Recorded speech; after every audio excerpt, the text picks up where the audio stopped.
Ja näiden kärkiväli on noin metrin luokkaa.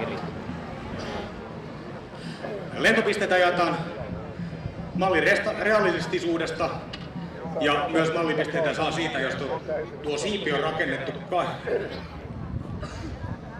jos siipi on rakennettu tikuista, näissä VV2 se on yleensä styroksirakenteiden, missä on voimapaperi päällä.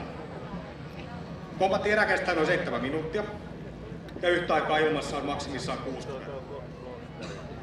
Vihreä on takamoottorikone de Havillandin TH2, brittiläinen hävittäjä.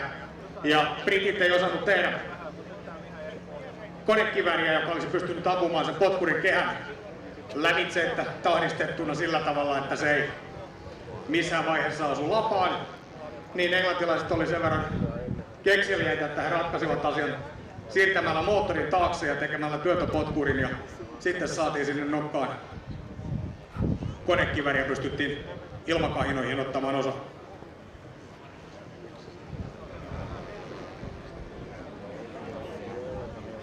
Nämä VV1 ovat huomattavan paljon hitaampia. Niiden tehopainoisuuden on sellainen, että nuo koneet eivät rajattomasti nouse pystyyn ylöspäin, joka vaikeuttaa sitten tietenkin tuon katkon tekemistä ja myös karkuun pääsemistä. Vähän enemmän sellainen herrasmieslaji, kun tuo VV2 on aika vauhdikas ja on semmoista nopeata pyöritystä ympäri taivaalla, niin tässä kerkee vähän miettimäänkin, mitä pitäisi tehdä.